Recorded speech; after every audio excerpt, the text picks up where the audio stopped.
ये इस वक्त दिल्ली सरकार के स्कूल ऑफ स्पेशलाइज्ड एक्सीलेंस की एक प्रदर्शनी में है।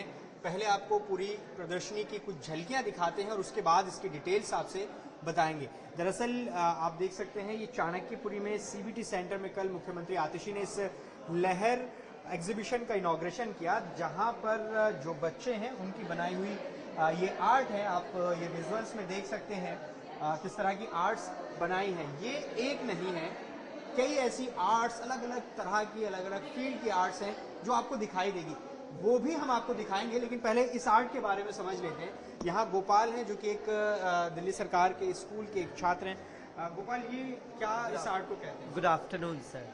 ये हमारा आर्टवर्क है, स्कल्पचर है। इसका टाइटल है द ग्रेट माइग्रेशन। ये एक एंट हिल जो आप देख रहे हैं कि जैसे अब विंटर का सीजन है तो सभी इंसेक्ट और एंट्स जो है वो माइग्रेट कर रही हैं। हमने इसको कनेक्ट किया है एक ह्यूमन लाइफ से। जो ह्यूमंस हैं माइग्रेट किए कोविड टाइम में, जैसे लेबर माइग्रेशन हुआ, हमने उससे कनेक्ट किया है इसको। आप देख रहे हैं यहाँ इसको हमने कनेक्ट किया है। आप इसका जो ये बैकग्राउंड देख रहे हैं, इसका एक रीज़न है। ये हमारे एम्स हैं, हमारे गोल्स हैं जो अभी प्रोग्रेस पे हैं, जो काम कर रहे हैं। इससे पता चल रहा है जो हमारा समाज है, हमारा यूथ है, वो अभी ग्रो कर रहा है, ग्रोइंग स्टेज में है या ग्रोइंग पीरियड में है। ये हमारी जो ब्लैक कार्स हैं, आप सभी ये देख रहे हैं, इनका रीज़न हमने इनको कनेक्ट किया है ब्लैक एंट से। जो एंट चींटियाँ होती हैं, इनकी खासियत होती है हमेशा कि ये कहीं भी जाए या कहीं भी माइग्रेट करें, ये कभी भी अपनी हिस्ट्री, अपना पुराना घर कभी नहीं भूलती। ये क्या संदेश देने की कोशिश आप इससे कर रहे हैं? अगर एक लाइन में ये अगर हम एक लाइन में बताएं तो हम इससे संदेश देना चाह रहे हैं कि ये हमारा यूथ है जो ग्रो कर रहा है। और आप ये देख रहे हैं, हमने यहाँ कार्स यूज करने का भी एक रीजन है, बहुत बड़ा रीजन है कि अब आप दिल्ली में देख रहे हैं, दिल्ली में कितना ट्रैफिक जैम है। ठीक है, मुझे एक और सवाल, आखिरी सवाल बताइए। ये तो आप एक संदेश देने की कोशिश कर रहे हैं। आप चूंकि एसओएससी के छात्र हैं, एक प्रोफेशनल लाइफ में ये जो आर्ट है ये कहाँ आपके काम आएगा? क्यों नहीं काम आएगा? आज के समय में हम देख रहे हैं आर्ट तो हर जगह यूज हो रहा है। आप देख रहे हैं चाहे ग्राफिक डिजाइनिंग है या कुछ भी है, इंटीरियर डिजाइनिंग है, हर चीज में विजुअल आर्ट का काम है। ठीक है, देखिए गोपाल हैं और बहुत अच्छे अंदाज में समझा रहे हैं कि यहाँ पर क्या चल रहा है। देखिए ये पेंटिंग्स हैं, ये बनाई गई हैं। इसी तरह से अलग अलग आर्ट्स यहाँ पर आपको नज़र आएंगे। आप तस्वीर देखिए, ये देखिए, ये पेपर पर आर्ट वर्क किया गया है। यहाँ आपने बनाया है, क्या नाम है आपका? मेरा नाम भूमि है और ये हम लोगों ने लाइक ये है वेव्स ऑफ, पहले बताइए इसको क्या कहते हैं, इस आर्ट को क्या कहते हैं? Waves of memories. मतलब किस तरह से हमने, यस सर, मतलब अलग नाम भी हो सकता है। हम लोगों ने इसको प्रेजेंट करा है और जैसे हम लोगों ने अपने जो स्केचेस होते हैं उनको अपनी मेमोरीज को विजुअली यहाँ पे दिखाने की कोशिश करी है। ठीक है, देखिए ये स्टूडेंट्स हैं जो कि अलग अलग आर्ट यहाँ पर दिखा रहे हैं। और देखिए ये एक आर्ट यहाँ पर इंस्टॉलेशन आर्ट यहाँ पर मुझे नज़र आ रहा है। ये आप तस्वीर देखिए, कितने खूबसूरत तरीके से ये बनाए गए हैं। कुणाल कालरा जी हैं जो कि एक एसओएससी स्कूल के टीचर हैं। सर, क्या कहना चाहेंगे इस पूरे एग्जीबिशन के बारे में? 2 दिन की एग्जीबिशन है, कल सीएम ने इसकी शुरुआत की, क्या मकसद है और पूरी इसकी डिटेल्स आप बताएं, थोड़ा सा इस तरफ आ जाएं। इसके लिए मैं आपको 2-3 रीजंस देता हूँ। एक सबसे बड़ी बात, एक तो बच्चों को एक्सपोजर मिल रहा है, बच्चों का काम सेल हो रहा है, बच्चों को जो रियल लाइफ में जो एक प्रोफेशनल आर्टिस्ट जिस तरीके से काम करते हैं, फिर अपनी एग्जीबिशन करते हैं, उनका काम सेल होता है, तो उसका एक छोटा सा ग्रुप मान लीजिए कि उन बच्चों को आज अब यहाँ मिल रहा है। दूसरा ये है कि हमारे परफॉर्मिंग एंड विजुअल आर्ट के 4 स्कूल हैं दिल्ली में, तो चारों स्कूल अपने अपने काम लेके आए हैं। तो इससे क्या है कि बच्चा आपस में एक दूसरे से भी सीख रहा है। हर एक स्कूल का अपना एक फ्लेवर है, एक टेस्ट है। तो आप ये देखोगे, अब जैसे कोई बंगाल स्कूल पे काम कर रहा है, कोई इलेक्ट्रॉनिक्स के साथ लेके काम कर रहा है, कुछ सेंसर्स के साथ लेके काम कर रहा है, तो बच्चे आपस में एक दूसरे के साथ सीख रहे हैं। सर, ये एसओएससी जो स्कूल्स हैं हम देख रहे हैं, अलग अलग फील्ड के स्पेशलाइज्ड स्कूल हैं। PVA performing in visual arts की अगर हम बात करें तो ये कितने साल से चल रहा है, पहला सवाल। और यहाँ से क्या ऐसा कोई डाटा, कोई नंबर्स है आपके पास जो बच्चे यहाँ से निकले हैं प्रोफेशनल लाइफ में, वो किस तरह से इसका फ़ायदा उनको मिल रहा है? डेटा और नंबर अभी नहीं है, क्योंकि जैसे आप पूछेंगे कितने साल से चल रहा है, तो इस साल हमारा पहला बैच 12th करके निकलेगा।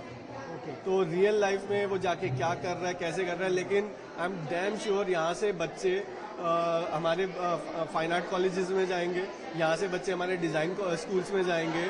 जो चीज़ें हम लोगों ने अपनी प्रोफेशनल लाइफ में बैचलर्स में सीखे थे, मास्टर्स में सीखे थे, जो टॉपिक, जो आइडियाज़ एक्सप्लोर करना, ये बच्चे आज की डेट में स्कूल में ही कर रहे हैं, एक्सप्लोर कर रहे हैं। तो ये अच्छा है कि they are starting early, so that they will have a wide horizon की एक्सप्लोर करने के लिए उनको काफ़ी कुछ समय भी मिलेगा और काफ़ी आइडियाज़ भी मिलेंगे।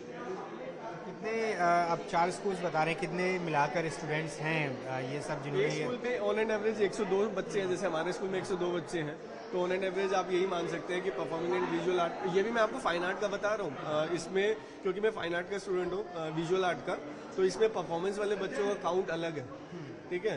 तो हमारे विजुअल आर्ट के अंदर जो बच्चे हैं वो 102 बच्चे हैं हमारे द्वारका सेक्टर 19 में, तो ये सेम एवरेज आप मान के चलिए, लगभग 400 बच्चे परफॉर्मिंग थोड़ा सा दिखाइए कि क्या क्या यहाँ पर आर्ट्स हैं, और अगर आप समझाना चाहें थोड़ा सा ये क्या है ये आर्ट्स, मतलब मैं तो फर्स्ट टाइम देख रहा हूँ। बेहतर ये होगा कि आप हमारे बच्चों से इन अच्छा। आर्ट वर्क्स की एक्सप्लेनेशन अगर आप हमारे बच्चों से लें, क्योंकि मुझे लगता है कि आप उनके मुंह से, उनके शब्दों से सुने तो वो मुझे लगता है कि ज़्यादा बेहतर होगा। ठीक है, देखिए ये अलग अलग तरह के हैं, ये क्या है? मेरा नाम भव्या है। ये एक फार्मर की लाइफ के ऊपर हमने इसके स्कल्पचर, ऊपर फार्मर की लाइफ के ऊपर हमने एक स्कल्पचर बनाया है, जिसमें फार्मर, जैसे अगर फार्मर एक जगह से दूसरी जगह माइग्रेट होकर भी जाता है तो भी उसकी इमेजिनेशन नहीं रहती। जैसे अगर ये रूरल एरिया से अर्बन एरिया की तरफ जाता है तो ये अर्बनाइजेशन में चला तो जाता है, बट इसका रूट वही होता है। ये अपनी जैसे कि अगर ये यहाँ पे चला भी गया तो इसकी थिंकिंग वही है, ये अपनी फार्मर की लाइफ को मतलब भूलता नहीं है, अपनी रूरल आइडेंटिटीज़ को कभी भूलता नहीं है। देखिए अच्छी बात यह है इसमें कि ये ना सिर्फ एक आर्ट है, बल्कि हर आर्ट कहीं ना कहीं कुछ संदेश दे रहा है। जैसे ये एक बता रहे आर्ट इन्होंने बनाया, और ये किसान की ज़िंदगी को दर्शाता है कि अगर वो गांव से शहर की तरफ वो रुख करता है तो उसकी ज़िंदगी में कौन कौन से वो पड़ाव आते हैं, उस पूरी कहानी को उकेरा गया है इस आर्ट में। और भी आर्ट यहाँ पर आपको दिखाना चाहते हैं, इसको क्या, ये तो नॉर्मल पेंटिंग मुझे नजर आ रही है। नहीं सर, अपना ये नाम बताइए। सर मेरा नाम शिवम है और मैं रोहिणी से हूँ।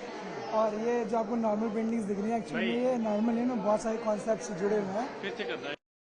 तो क्या है ये आर्ट, इसके बारे में बताइए। अगर आर्ट के बारे में बात करें तो जैसे जो ये वाला काम है, इसका नाम है शक्ति द यूनिवर्स जनरेटर। तो जैसे हमारे इंडियन मैथोलॉजी में माँ शक्ति होती है ना, तो वो जिस तरह से मतलब पूरे यूनिवर्स को उन्होंने बनाया, तो सेम वही हमने फीमेल फिगर को बनाया जो रिप्रेजेंट करता है इस दुनिया में जो कुछ भी नया जन्म लेता है वो किसी फीमेल के जरिए जन्म लेता है। तो ये फीमेल और इनके पार्टिकल्स हैं और ये अलग अलग यूनिवर्स हैं। तो ये हम दिखा रहे हैं कि उन्होंने किस तरह से अपने पार्टिकल्स को फैला रखा है। ठीक, यहाँ पर भी देखिए मुझे एक आर्ट यहाँ पर दिखाई दे रहा है।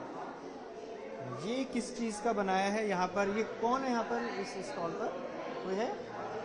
तो देखिए ये फिलहाल आप आर्ट देखिए किस तरह से दिल्ली सरकार के जो स्कूल के बच्चे हैं उनकी तरफ से ये अलग अलग इनके आर्ट की यहाँ पर प्रदर्शनी यहाँ पर आप देख सकते हैं। तो ये तस्वीर लहर एग्जीबिशन की, जो कि दिल्ली सरकार की वो स्कूल जो किसी ख़ास फील्ड में स्पेशलाइज्ड है, यहाँ पर जो ये एग्जीबिशन लगा है ये परफॉर्मिंग एंड विजुअल आर्ट्स के उन स्टूडेंट्स ने लगाया है जो दिल्ली सरकार के स्कूल्स में पढ़ रहे हैं, जिन्हें दिल्ली सरकार ने नाम दिया है स्कूल ऑफ स्पेशलाइज्ड एक्सीलेंस। यहाँ पर छात्रों ने बताया कि आखिर किस तरीके से उन्होंने पूरी पेंटिंग्स बनाई हैं, क्या क्या संदेश देने की कोशिश है, और साथ ही ये बच्चों की ओवरऑल जो प्रतिभा है उसको निखारने के लिए उसकी एकेडमिक में बहुत काम आएगा। और यहाँ से बच्चे अपनी जो हायर एजुकेशन है वो अपने इंटरेस्ट के हिसाब से वहाँ जा सकते हैं।